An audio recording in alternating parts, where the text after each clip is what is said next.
Welcome, Impactful Parents. It's time for the Impactful Parenting Podcast, where I give you parenting tips and resources to make you a more impactful parent to your school-age child. I am your host, Christina Campos. Welcome, Impactful Parents. Today we're going to have on the show Rob Finlay, a man who just wrote a book called Hey Dad, Everything You Should Have Learned About Life But Didn't. And this is a hilarious and practical guide to real-world lessons that every young adult needs. And I am so excited to have the author on the stage today to talk about his book and why not only is this an amazing graduation gift, but we're going to get some hints on what should we be teaching our kids right now that they need to learn. Let's talk about that today in our podcast. Let's get started.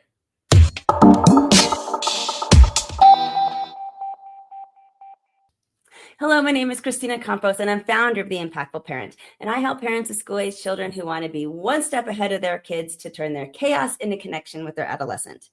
I'm a mom of four, a teacher that's taught every grade from preschool through high school. And today I help moms and dads like yourself to navigate that confusing, frustrating, exhausting, but rewarding world of parenting. So welcome to The Impactful Parent. And today I have a special guest. His name is Rob Finlay. And Rob's book, Hey Dad, Everything You Should Have Learned About Life But Didn't, is an amazing practical guide for young adults and a great graduation gift. But it's also a treasure trove of advice for parents trying to help their kids transition into adulthood without losing their minds. This book seemed like a great resource for parents and kids alike. So I thought I'd have Rob on the show today to tell us more about some practical advice that we should be giving our kids right now at this stage. And thank you, Rob, for being here. Hey, Christina, thank you so much for having me. It's great to be here. All right. Well, I'm going to jump right in because, you're not only a best-selling author, you are an accomplished entrepreneur, you are a dad of four. So I know that you have been there. And I've heard that you have some awesome personal stories from late night calls for help in the middle of the night. And you have successful adults now. So I guess it comes down to, how did you do it? You know what? I think a lot of luck, right? I mean, let's be fair, right? I mean, as parents, it's probably one of the hardest jobs that we could possibly have, right? It's, I can build businesses, do all this other stuff, but it doesn't compare to how challenging it is to have kids. And, as you can probably attest, having four kids is like having four separate kids, right? They're not, I don't think any two are alike. They're all a little different regardless of age. So I think a lot of it was luck, but also was sort of being practical, having good support around us, and just really not sweating the small stuff, trying to let them be who they are and sort of guiding them along the way so they really didn't get hurt. Not sweating the small stuff, though, is so hard because that's the stuff that bothers you like consistently, usually, So, I mean, what kind of advice do you give for us? Well, it's funny. I was just reminded the other day of how stressful, like the college application, right? So a lot of the context I have, I only have like brief memories of fond memories of having diapers and going through those pre-adolescent ages, right? My stuff is more current affairs. So my stuff is like college, and sweating the small stuff. I know college is a big step, but folks, it's not the only step, right? And to see the stress and the pressure from not only the kids, but their parents, it's like, folks, you're getting everything wrong. You've got your whole compass is off. Yes, your kids are trying hard. It's hard. Look, the number of seats that are available in these universities and these schools is limited as opposed to the population. So it's okay. And by the way, you don't need to go to Harvard to have a successful life. You don't need to go to college to have a successful life. You can be a good, successful person. So look, embrace the success. Get them in someplace. Let them make their own path. Is that something that you would go back to our question? If you could go back and teach your kids something, I mean, that's a really big, profound thing you just said, that you don't have to go to Harvard to be successful. You don't have to do, and I wish more people talked about that, I guess. Yeah, look, it's funny because I think you can have a situation where, for example, my kids started to build up in that pressure, right? It was competitive with them. Who's going where? What were they doing? All that stuff. Quite frankly, I was fortunate. I went to a very small school, was not highly regarded. And so for me, education was a little secondary. I wanted them to be happy. I wanted them to have maybe the experiences I didn't have, which was, hey, go to a big school with a big football program, right? Or a big sports program, or a lot of things to be positive about. But don't worry about the school. I think that was a little different. But I think a lot of people are so focused on both parents either drilling it down to their kids or their kids drilling it up. I mean, you're going through this now, right? You've got what, six through 18, right? I So do. 18-year olds probably trying to decide where they're going, what they're doing, right? Is that around the right time? And Oh so, yeah. So I have two in college and one in high school and one in middle school. oh So wow, okay. But through the college period, right? Did you have that stress? Did you worry about where they were going to school? Did you worry about the right school for them? I worried about the right school for them quite a bit. And it wasn't exactly like again, not the Harvard, like I wasn't worried about that. They were focused on that. And I actually even have my high Yeah. schooler has like a focus on like an Ivy League school. And I'm like, why do you want to go that way? You don't necessarily, that doesn't mean that it's the right school for you. So I did have a lot of worries about that right school. I also have one that's really, really dyslexic. And so Yep. I wanted to make sure that he had a good school where he's going to be able to get resources and attention and not get lost in the crowd. So that right school, it was so important. But how much impact did you have on it? Did you pick out the schools? Did you sort of show them the schools that you wanted to go to? We did it together. We would research schools together, and then we would go. I had them do a pros and cons list about things, and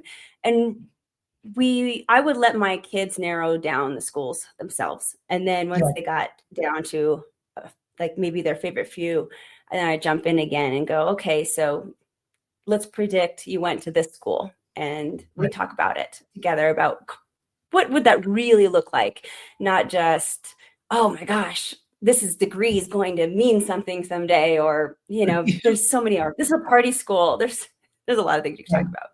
Oh yeah, there's a lot of stuff. Here's the best part. So I'm batting 50%. So out of my four kids who have gone to college, two of them transferred after the first year, one after the first semester.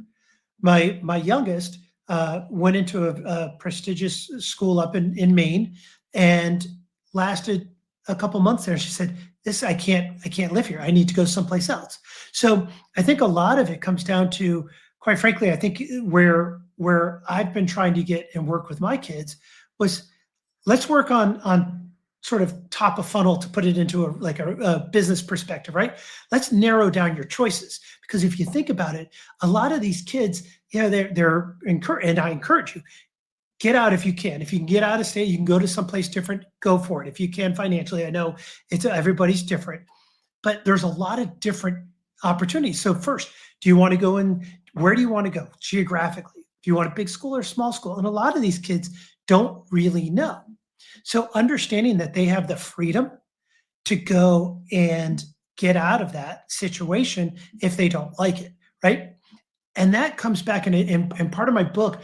The first chapter of my book actually is on what I think is an even more difficult time, which is school is one thing, but now all of a sudden adulting is that exponential, right? Because now it's like, okay, I just graduated. What do I do? Where do I live?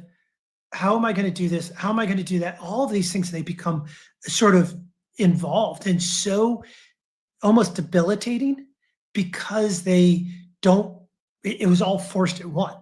And so I think letting them know that they have choices. I think I really do try to put this analogy, and I think you and I talked about this before, where I equate their life to being at an airport, and those motorized walkways at the airport.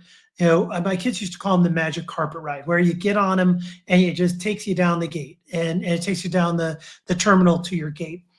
Well, that's pretty much their life, right? The first grade, second grade, third grade, they know where they're going, and you determine that. then all of a sudden that stops. And when that magic carpet stops, unlike being there, hey, oh, I'm at my gate, they're now at, I'm in the beginning of my life. And that really becomes a challenge. That's why I spent a lot of time. It was actually the hardest chapter for me to write because it's more technical, how to get a job, how to get a car, how to, network, all that kind of stuff. But who are you? What's your ikigai, or where's your compass going? That's harder. It is so hard. And how do you, and it's just tricky guiding that because on one hand, I see parents do it wrong all the time. We put our own likes and our own past experiences and we put them on our kids and say, you should like this because Mhm. we thought that we liked it. But to allow them to discover themselves, especially in this day and age when I feel like so many kids do not have that compass, that northern, like, I know where I'm going. Instead, there's several kids, and not all of them, because we still have a lot of driven kids out there too. I really believe that. But there are more and more kids that just feel like they're okay being less driven. They're okay with I don't know. I feel like they're just a little bit more lost. They don't have Yeah. that drive that the older generations used to, or maybe we were forced to be honest with you. Who knows what it was, but it's just different now. It's interesting. Do you think it's defeat? Do you think that the lack of effort and drive is defeat? And the reason I'm asking that is and I want to know your answer, but I look at social media and I look at if these kids, if this is what they're comparing themselves to, they don't stand a chance, right? Nobody puts their failures out on Instagram, or unless they're ones that people are laughing at, right? And but is it? Do you feel like that's the case where our kids are benchmarking themselves to this unrealistic peer? I certainly think that could be the truth for some of these kids. I think that some of them are really also misled. They think that they can be an amazing, I don't know, let's say gamer, for example. And but really, it's very a small percentage of people who could actually earn money in the gaming world, Yep. like just like athletes, right? I think we're just giving kids a really warped perception of reality with that social media, with all the things that we're feeding them, and whether that's making them become defeated or giving them a false sense of how much they need to put effort in. And if they don't have the support network behind them, or the drive, or the natural instinct in them, I think it'd be really, really difficult. And not all of Well, us have drive, right? I mean, it's not in everyone, but it sure is important. but I think there's a difference between drive, right? There's drive and there's hyperdrive, right? The drive is, hey, I want to get up and I want to do something with my life. I want to make myself a better person. I want to do things. I want to provide for my family. I want to do whatever it is, right? That's drive, and that's important. That's the base level, right? You don't need to be, I'm not getting up. I saw some article. People like the new 4 o'clock in the morning is the new way to get up and expand your day. And the guy who mouth tapes and does the ice bath. I'm not doing that. He's out of his mind. I'm not going to do that. So maybe I don't have the drive, but I think I have enough drive to want to get up and go do things. So, but I think it also comes down to failing, right? If my parents let me, hey, you didn't get picked by the coach, well, guess what? Probably because either A, you weren't working hard enough, two, you didn't really want it that bad, or three, you know what, for some other reason. So get up, pull your shoestrings in and get going. And I think that happens a lot with us as well, our parents. And I did the same thing. I babied my kids, and a lot of the book was, people are asked, well, was it because you felt guilty because you were working all the time and you didn't give your kids the amount of time and effort that they needed to learn these things? And I don't know if it was that as much as I just wanted to take care of my kids. My girls, if they had a problem with the car, hey, Dad, there's a light on in my car. Super dad to the rescue, right? Because I want to feel needed. Like every parent, there's a stage where you're an optional being, right? You're there as an ATM. You're there for food and shelter, but other than that, you're not providing as much. So I don't know. It's a very interesting concept. And I love that you brought up the "Hey Dad" question, which is really a lot of your book, these "Hey Dad" questions, and I love them. And will you explain exactly what you just said? It was like these "Hey Dad," and you ran in and you did something for them, right? Just I would love the audience to hear more about these "Hey Dads." Well, the Hey Dads were, a lot of it. So the Hey Dad was always, and on the cover of the book, it actually looks like, from a text, right? It's either Hey Dad, because when the phone rang, it was serious, right? 99% of my conversation is Hey Dad over the text, and Hey Dad, I need this, or how would I do this? And then I would call them because it's too hard for me to try to go through and text. Um, but the Hey Dads range from everything, from the Hey Dad, I'm about to go to an interview, Hey Dad, I'm about to buy this car, like all these things, right? And it all depends on their stages in life. And so when I actually went to go write the book, I didn't want to just take my perspective. I actually went to 30 experts. I went to a Navy SEAL. I went to a NASCAR, a Daytona 500 winning NASCAR race car driver and his crew chief. I went to tax experts and insurance experts. All these people, I said, listen, if you got a message, a text, or a call from your kid and said, "Hey, Dad, how do I do this in their specific field?" What would you answer them? What would you give them? And so a lot of it came down to what was very consistent was a lot of it is just sort of basic practical advice that wasn't hyper technical. Yeah, some of it got a little technical, right? When you get into finance and you get into budgets and stuff like that, but a lot of it was just more common sense and much more of a, just a common sense approach. These are foundational building blocks. And that was third of the point of the book. You're not going to learn everything. I learned after 55 years, I'm still learning how to be an adult. When I was interviewing these people, I'm like, wow, I didn't realize that. I had no idea.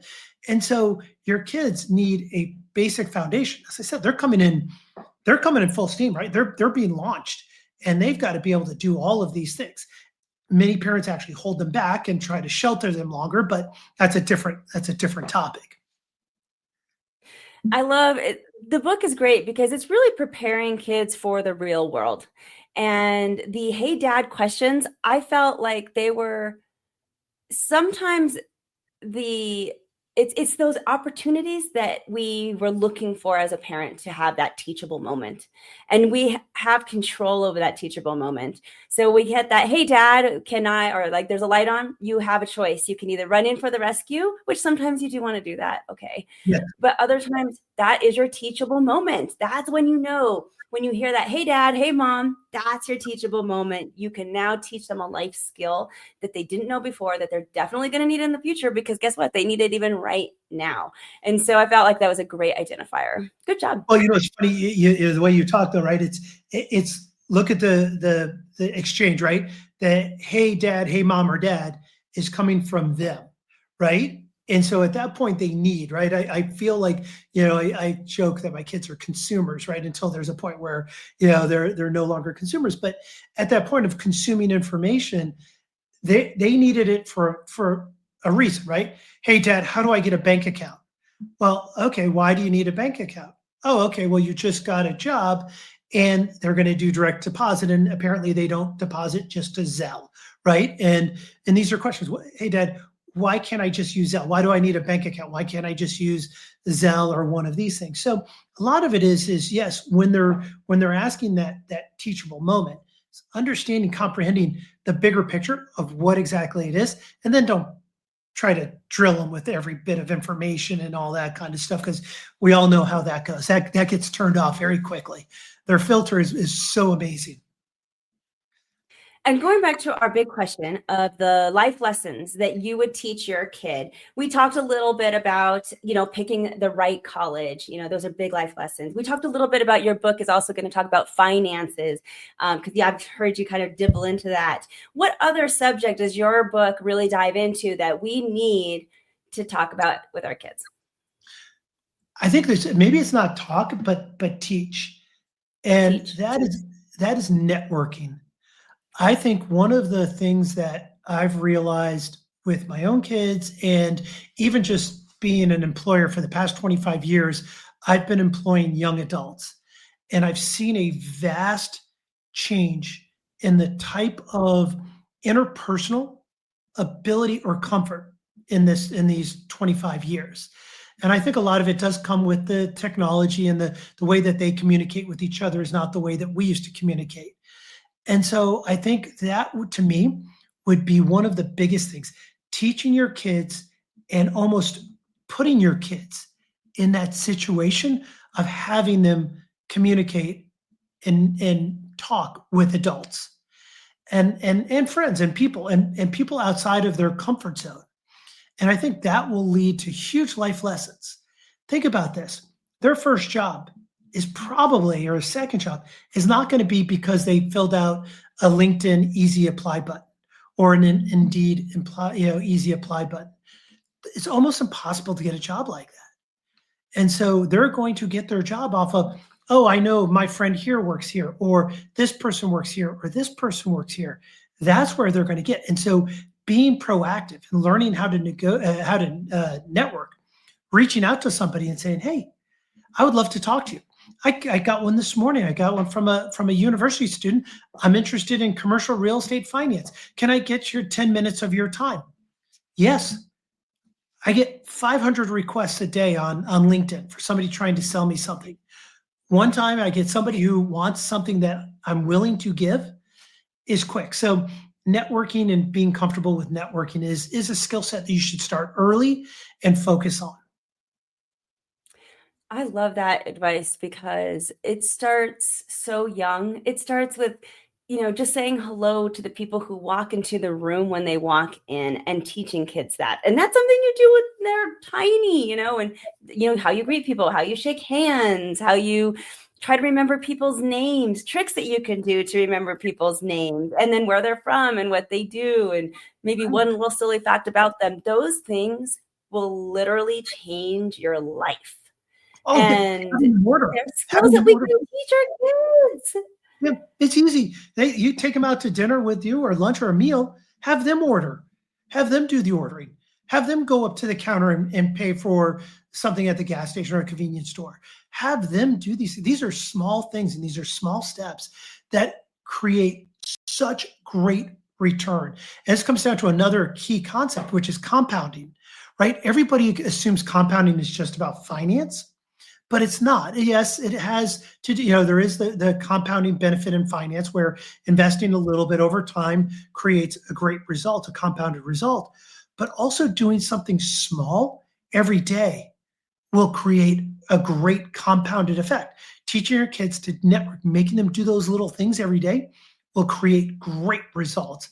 And the same thing with relationships, having friends, because that's part of the networking and growing and being a good human is being a good friend. Giving yourself a little bit every day to your friends creates a great relationship. Now, your book, a little bit about that, please. How is it structured, and where do you think the audience is coming from that's going to most benefit from reading this book? It's great. So it's structured in sort of where I feel life's path is. The first one, which I said was the hardest one for me, it was probably the most profound thing I've written, which is what do you do? Because that became that became psychology. That wasn't really about do this. Then the rest of it is, hey, now go get a job, get a bank account, learn how to budget, learn how to finance, go get an apartment, go get a car, be a good human, be careful of emergencies, all that kind of stuff. So it's sort of organized that way. The other part of it is it's really written sort of non-judgy. That was important for me. I did not want this to be a judgy book. This is meant to be fun and lighthearted because, listen, life is fun, right? Life doesn't need to be hard. It doesn't need to be miserable. And at some point, people got to realize that, look, all you're going to hear in the news is everything's bad, everything's horrible. Look, go outside. It's a beautiful day. Go smell the flowers. Go do something. Just be grateful for what that is, because that to me is more important than anything else. In terms of the audience, I've had grandmothers and grandfathers write me and say they really enjoyed reading it because, just like me, times have changed. right? You don't have passport savings accounts anymore. Things have changed and the market has changed. So I have heard from that, the main audience was really meant to be high school graduates or college graduates. But it comes back to whoever wants to read it and enjoy it. I think where we're starting to see, which was really interesting, was actually that the people who are buying the book are not the actual readers. They're giving it as a gift. And what they're doing is they're actually reading the book and then writing little notes of advice themselves and almost personalizing basic information and giving it to them. And it's been wonderful. I get it from my social media, and I get some from people who have emailed me. I've seen recipes like person saying, or hey, we have a section on cleaning and how to maintain a good house. People have left little secrets for their family. So personalizing it, because that's really what it's about. It's not go get people to go give you that input, not just your own. What a fantastic idea about the, adding your own personal touch as a gift. I feel like that is amazing. What a great graduation gift. And it's just a great idea. If people are resonating with you and this book, where can we find it? So you can find the book on anywhere you buy books, right? So Amazon, Barnes and Noble. You can go on my website, heydadbook.com. You can go on my website, robfinlay.com. Believe me, I'm an entrepreneur, right? So anywhere you can buy a book, you can find this book. But I do encourage, back to that point, I really do want people to make it their own. My advice is just my advice. The 30 experts I have, it's their advice. But there's nothing more powerful than something from somebody else that's giving them some, because that's real personal, that's real love, and that's real affection, especially during graduation season. And that's where we're finding it. People are writing it, giving it off as a graduation present, but they're making it personal. They're doing something, either they're scripting it with something nice, but it's a more impactful thing.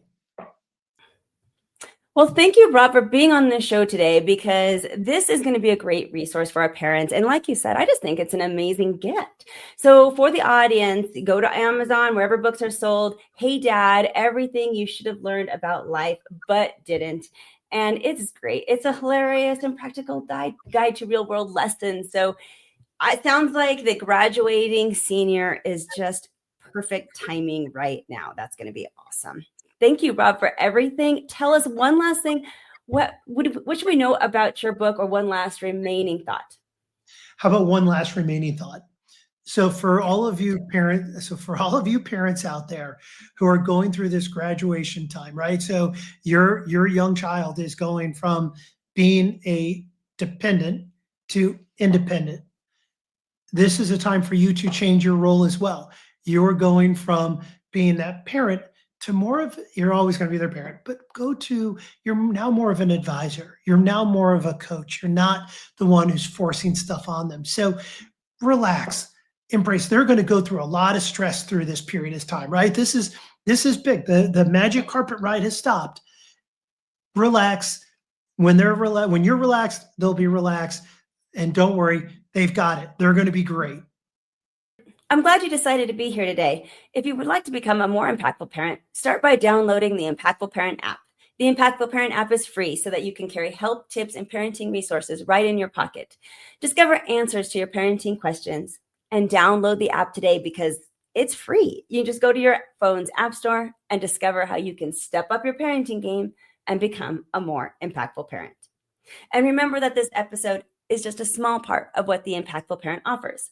Also available are online courses, parent support groups, coaching services, and the app, of course. So find out more by going to theimpactfulparent.com. But until next time, you got this. I'm just here to help. Thank you for listening today. Remember to subscribe and share this podcast with a friend. And don't forget, the Impactful Parenting Podcast is an extension of the Impactful Parent community. Go to the Impactful Parent website and download the free Impactful Parent app so you don't miss a parenting tip that can help you and your family. Thanks for listening today. So go to theimpactfulparent.com and see you next episode.